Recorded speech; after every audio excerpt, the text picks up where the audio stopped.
मतलब उनका एंगेजमेंट हो गया था, फिर भी वो भैया से शादी करना चाहती थी। बार बार उनको फोन करके टॉर्चर करती थी, घर आके धमकी देती थी। 5 मिनट रुको, 50,000 फोन दे दिया मुझे। दो लड़के के साथ रिलेशनशिप चला के, हाँ, दोनों के साथ ऐसे करके, दोनों के साथ फिजिकल होके, हाँ, रिलेशनशिप चला रहे थे।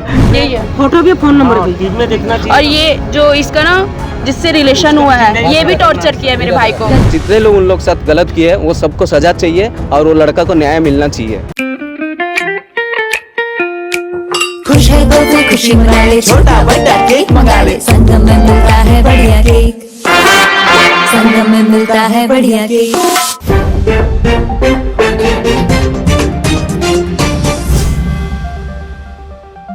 भिलाई की अम्रपाली हाउसिंग बोर्ड कॉलोनी के पीछे रहने वाले जिस युवक ने ट्रेन में अपनी लव स्टोरी का अंत किया, उसको लेकर के अब और तमाम तथ्य सामने आ रहे हैं। इन तथ्यों में उसके दोस्त भी शामिल हैं जो इस पूरी कहानी को बता रहे हैं कि किस तरीके से रात में वो पार्टी से अचानक चला जाता है और उसके बाद पूरी वारदात सामने आती है। इस पूरी कहानी को हम आपको बताएंगे, लेकिन उसके पहले जो और भी चीजें हमको पता चली हैं, तीरंदाज को पता चली हैं, वो हम आपको ब्रीफ में बता देते हैं। मसला ये कि जगबंधु साहू उर्फ जग्गू जो है एक लड़की के साथ प्यार में था, मोहब्बत करता था। इस दौरान जो है उस लड़की का दूसरे किसी व्यक्ति से भी संबंध हो जाता है। आरोप तो ये भी है, कुछ लोग ये भी बता रहे हैं कि लड़के का भी जो लड़की है उसकी सहेली के साथ रिलेशनशिप बन जाता है। तो कुल मिलाकर के ये त्रिकोण जो है चौकोर में हो जाता है, यानी कि दोनों जो है प्रेमी प्रेम का दूसरे से भी संबंध में थे, ऐसा बताया जा रहा है। हालांकि ये जांच का विषय है, पुलिस इस मामले में अगर जांच करती है तो बहुत सारी चीजें सामने आएंगी। इसी बीच जो है प्रेमिका की शादी किसी और युवक से तय हो जाती है, लेकिन जब इसको पता चलता है तो वह पूरी कहानी जो है उसके होने वाले पति को बता देता है। इसके बाद शादी टूट जाती है। कुल मिलाकर के दोनों लोग किसी और से भी संबंध में थे, ऐसा बताया जा रहा है।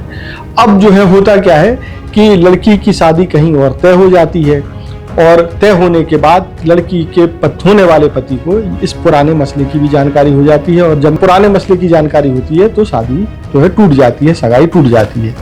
इसके बाद जो है प्रेमिका जो है जगबंधु के घर में आने लगती है और दबाव डालती है। ऐसा परिवार वालों का आरोप है कि जगबंधु की प्रेमिका घर आने लगती है और शादी के लिए दबाव बनाने लगती है। अब इस पूरे प्रकरण को आप समझ गए होंगे, लेकिन अब हम आपको सुनवाते हैं कि जिस पार्टी के बाद जगबंधु गायब हुआ, चला गया और उसके बाद जो है वो ट्रेन के वॉशरूम में मिला, इस पूरी कहानी के पहले क्या हुआ था। अब बहुत सारे दोस्त सामने आए हैं, उन्होंने पूरी कहानी बताई है। तो सबसे पहले हम सुनवाते हैं जगबंधु के दोस्तों को जो घटना वाले दिन उसके साथ थे और किस तरीके से जब जगबंधु गायब हुआ तो उनको क्या कह करके गया था, उन लोगों ने उसको कैसे खोजा था। साथ में पार्टी में थे तो वहाँ पे क्या हुआ, अचानक से क्यों चले गए? एक्चुअली क्या है, पार्टी में हम लोग जब सब चीज़ खत्म हो गया ना, खाने वाने के लिए हम लोग सब एक जगह मिले, तो वो क्या है बोले कि 10 मिनट में मैं आ रहा हूँ बाहर से करके। तो हम लोग बोले ठीक है जल्दी आओ करके। 10-15 मिनट लगा, शायद उसी के बीच शायद रिकॉर्डिंग वगैरह भेजे हैं वो। तो उसके बाद हम लोग फ़ोन किए उनको, तो फिर वो आए तो उनका चेहरा थोड़ा सा डर लग रहा था। हम लोग बोले भैया तबीयत खराब है क्या आपका करके? बोले कि नहीं थोड़ा सा पेट खराब है करके। तो हम लोग बोले कि चलो ठीक है जाओ करके। तो बोलते कि हाँ मैं आ रहा फ्रेश होके। उसके 15-20 मिनट हम लोग वेट किए, अब वो आ नहीं रहा। फिर उसके बाद सन्नी भी हम लोग को फ़ोन किए कि वो मेरे को रिकॉर्डिंग ऐसा भेजा है करके, तुम लोग उसको ढूंढो। अब हम लोग उसके बाद से पूरा उनको ढूंढ रहे पूरा वहाँ पूरा सेक्टर एरिया छान मारे, लेकिन वो कहीं नहीं मिले। उससे हम लोग पूरा स्टेशन गया, पूरा भिलाई नगर स्टेशन भी गया हम लोग, लेकिन वहाँ देखे तो वहाँ कोई नहीं था। फिर एक गाड़ी वहाँ भिलाई पावर हाउस भी गई, वहाँ भी मतलब कुछ पता नहीं चला उनका। फिर उसका फिर मामी के सबको बुलाया, यहाँ पे घर वाले फ़ोन किए कि हाँ आ जाओ करके, ऐसा हो गया भैया मिल नहीं रहे। तो उसके बाद हम लोग गए पुलिस स्टेशन, फिर वहाँ एप्लीकेशन दिए। हाँ रात में फिर हाँ मामा साहब आए थे। हाँ रात में हम लोग 3 की 2-2:30 के आसपास हम लोग स्टेशन गए थे, वहाँ एप्लीकेशन दिए। पहले क्या करा कि मेरे साथ आया, खाना खाया, बोला कि मैं थोड़ा बाथरूम जा रहा हूँ, सुबह से अच्छा नहीं लग रहा है। बोला तो 5 मिनट रुको, 50,000 फ़ोन दे दिया मुझे। बोला कि दे रहा है 5 मिनट को जा रहा हूँ। तो बोला तो सन्नी भी मुझे फ़ोन करके बोल रहे कि तो एक काम करना, जगवे कहाँ है? बोला मुझे पूछा, मैं बोला कि मेरे पास नहीं है, एक काम का पूरा टेंशन में वो जल्दी जाना, वो कोई भी सुसाइड कुछ कर देगा। बोला लेकिन वो फ़ोन कर रहा है कि नहीं ना, सभी लोग बताए उन लोग पूरा 15 सब ढूंढ रहे लेकिन नहीं मिल रहे वो। उसका जो हम खाना खाया ना, उसका पहले ना फ़ोन कर रहे थे, लग रहा है मुझे वो लड़के, इसलिए मैं फ़ोन करना बिजी बोल रहा, आउट ऐसे बोल रहे। वो आपने कॉल किया था तो फ़ोन करा था, 5-6 बार फ़ोन करा था, लेकिन किसी के साथ बात कर रहे ऐसे बोला था वो।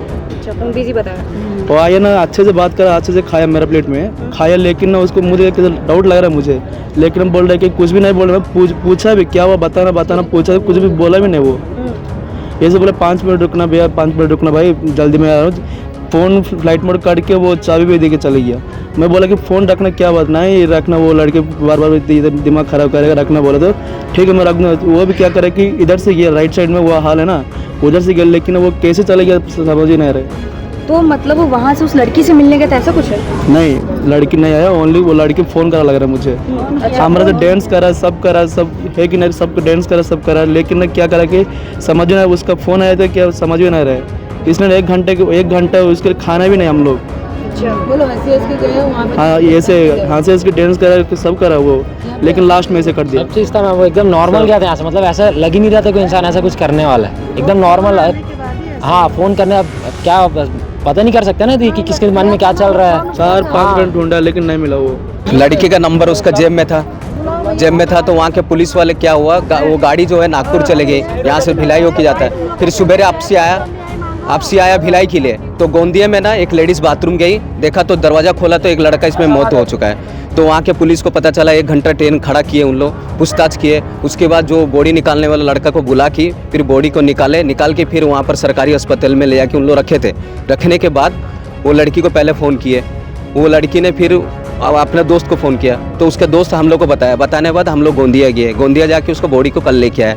तो वहाँ के जो पुलिस वाले बोले, देखो हम लोग का सिस्टम है, यहाँ से पोस्टमार्टम करके ही छोड़ेंगे, महाराष्ट्र पुलिस वाले।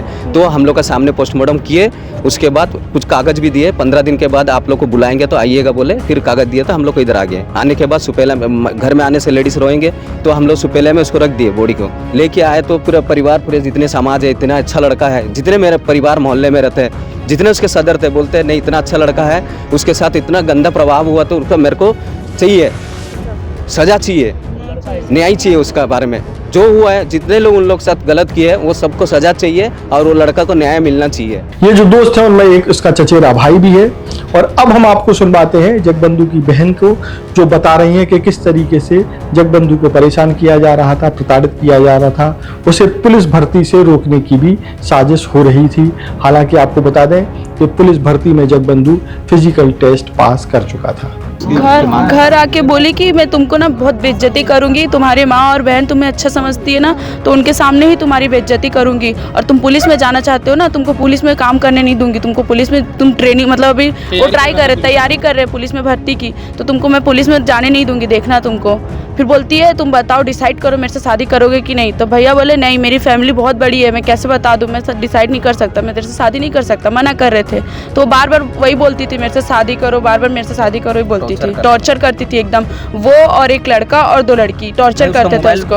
उसका नंबर ब्लॉक करने के बाद भी उसके दोस्त लोग उसको न्याय मिले, बार बार उसको मतलब टॉर्चर करती थी, ब्लॉक कर देते थे भैया, तो बार बार अनब्लॉक करो करके आ जाती थी घर। हाँ, दूसरे नंबर से फ़ोन करती थी ज़बरदस्ती, मतलब बार बार उनको फ़ोन करके टॉर्चर करती थी, घर आके धमकी देती थी, बोलती थी मैं तुमको पुलिस में भर्ती होने नहीं दूंगी, तुम्हारे घर वालों के सामने तुम्हारी बेइज्जती करूंगी, सबके सामने ऐसे ऐसे डराती थी उनको।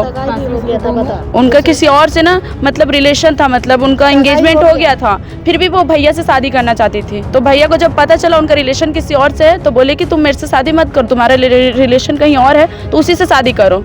तो बोलती है नहीं, मैं उससे शादी नहीं करूंगी, मैं तुमसे ही शादी करूंगी, ऐसे बोलती है। हाँ, और तुम्हारा धमकी देती थी, तुम्हारे नाम बता के ना मैं फांसी लगा लूंगी, हाथ काट लूंगी, मैं मर जाऊंगी करके हमेशा डराती थी भैया को। गुरुवार नाइट में आके भी डराई थी हमारे घर में और बहुत झगड़ा की थी, धमकी भी दी थी। और शुक्रवार नाइट को ऐसा हुआ है, शुक्रवार को ही हुआ, मतलब गुरुवार नाइट में वो आई थी हमारे घर में, ऐसा ऐसा हुआ और शुक्रवार नाइट में ये सब पता चला। तो आप इस सब जो भी हो उसके पीछे उस लड़की का ही हाथ मान? हाँ, हमको वही लगती है बस। वो तो बोला है, इसका दोस्त को बोला है, वो बोले भी हैं, 3 लड़की और एक लड़का है, उन्हीं लोग। हाँ, बहुत टॉर्चर कर रहा हूं, इनके वजह से रो रो के एकदम, मतलब रो रो के बोले। मैसेज आया, वॉइस मैसेज मैसेज सुनना चाहते हो तो मोबाइल बता दिखा आपके पास? जी है ना, चलो साथ रहना, चालू करो, शांत करो, चलो करो, इधर मैडम पर ये प्रूफ है हमारे पास, ये प्रूफ है। तो ये सब होने से पहले आपको उन्होंने बताया? हाँ, इसको दोस्त है करके उसको बताया, मुझे बताया है, उसके बाद अरे भाई बहुत गलत हुआ है यार, एकदम बहुत गलत किया है इन लोग मिलके। उसकी बहन भी आज शरीफ बन रही है, बोलती है कि ये सब होने से पहले उसको पता नहीं था, बोलती है उसकी बहन को कुछ पता नहीं था, बोलती है उसकी बहन सब जानती थी शुरू से अभी तक का सब कहानी उसको पता है। मैं उसके रिलेशनशिप में कैसे मिला, कैसे आया, क्या हुआ क्या नहीं हुआ, सब उसको मालूम है। लेकिन वो अपने पति के सामने इतना शरीफ बन रही है कि उसको कुछ पता नहीं है टाइप का शरीफ बन रही है। ठीक है, शरीफ बन लो, तुम कितने शरीफ थे ना, तुम भी वही काम किए थे, तुम भी अपने मामा के लड़के के साथ रिलेशनशिप में थे 4-5 साल, फिर उसके बाद दूसरे लड़के को लाए। ठीक है, मामा के लड़के दूसरा बॉयफ्रेंड, दो लड़के के साथ रिलेशनशिप चला के, हाँ, दोनों के साथ ऐसे करके, दोनों के साथ फिजिकल होके, हाँ, रिलेशनशिप चला रहे थे। ये यशवनी उसको छोड़ने जाती थी, उसके बॉयफ्रेंड के घर छोड़ने जाती थी, फिर उसके बाद उनका फिजिकल होने के बाद फिर कुछ जो भी करते थे फिर उसको लेने जाती थी। पुलिस वालों ने कॉल करके क्या बताया? ये वाला सुनिए। पुलिस वालों ने पहले तो उस लड़की को फ़ोन किया, उस लड़की को उसके नंबर पे फ़ोन किया, उनको नहीं बताया कि डेथ हुआ है करके, एक्सीडेंट हुआ है करके बताया। तो उसने मेरा नंबर दिया, उसने मुझे फ़ोन किया, बोला ये नंबर से फ़ोन कर लीजिए भैया, इससे बात कर लीजिए। तो मैंने फ़ोन किया तो बताया उन्होंने कि डेथ हो गया है लड़के का, पर ये नहीं बताया कि कैसा हुआ कैसा नहीं। मैंने फ़ोटो भेजा, यही लड़का है, उन्होंने भी व्हाट्सएप में फ़ोटो भेजा। वो फोटो इसमें दिखाओ ना भाई जी, उसमें दिखना चाहिए। वो लड़की लड़की का नाम डालो, यशवनी, नाम डालो, फोन नंबर डालो, यही है, फोटो भी, फोन नंबर भी। और ये जो इसका ना जिससे रिलेशन हुआ है, ये भी टॉर्चर किया है मेरे भाई को, सचिन, हाँ, जिनसे ना मेरे फोटो दे बेटा, फोटो और फोन इनसे रिलेशन हुआ है उनका, और उनसे मतलब घर वाले मतलब सब मतलब रिश्ता तय किए हैं। इनके साथ भी थी, भैया के साथ भी थी, तो जब भैया को पता चला तो भैया छोड़ दिए इनको। ये भी उनको टॉर्चर किए हैं, और ये लड़की भी, यही लड़की है। हाँ। नाम क्या बताया आपने? यशवनी, और 2 लड़की भी साथ में उनको टॉर्चर किए, मनीषा और अनीता। नहीं, उनका फोटो नहीं है। पुलिस वाले क्या बता रहे कि ये सुसाइड है कि क्या है? तो अभी रिपोर्ट आएगा तो बताएंगे। मामला गोंदिया का है, गोंदिया में मिली। हाँ, ये तो उनका कहना ये है अचानक जो लड़का गायब हो जाना है ना, वहाँ से अचानक गोंदिया में उनका बॉडी मिलना, ये थोड़ा हम लोग को क्या शंका जा रही है। और इस पार्टी से स्टेशन की ओर कैसे चले? वही हम लोग भी सोच रहे हैं। पार्टी में मतलब अपने भाई के साथ गए थे पार्टी में, तो उनको बोले कि बाथरूम जा रहे हैं, गाड़ी का चाबी दी और फोन दिए, और वहाँ से गायब है। फिर कितना खोज रहे, मिल नहीं रहे, डायरेक्ट गोंदिया स्टेशन में मिले। तो मतलब उनको कोई बुलाया था तो स्टेशन? वो भी नहीं पता चल रहा हम लोग को, कौन बुलाया, कौन लेके गया, वो कैसे वहाँ पहुंचे, हम लोग को ये बात नहीं पता चला। तो ये था पूरा मामला, किस तरीके से प्रेम का और भी कुछ संबंधों में थे, और यही संबंध जो है बाद में इस प्रेम कहानी के दुखद अंत की वजह बने। देश और दुनिया की ताज़ा तरीन खबरों से जुड़े रहने के लिए आप तीरंदाज को सब्सक्राइब करना बिल्कुल ना भूलें, और बेल आइकॉन को भी जरूर प्रेस कर लें। नमस्कार। स्पर्श मल्टी स्पेशलिटी हॉस्पिटल अब दे रहा है फुल टाइम विशेषज्ञों की देखरेख में सर्वश्रेष्ठ NICU एवं PICU की सुविधा, यानी नवजात एवं बच्चों की गंभीर बीमारियों का इलाज अब आपके अपने शहर में, साथ ही न्यूनतम दर पर हेल्थ पैकेज की सुविधा। स्पर्श मल्टी स्पेशलिटी हॉस्पिटल, एक एहसास अपनेपन का।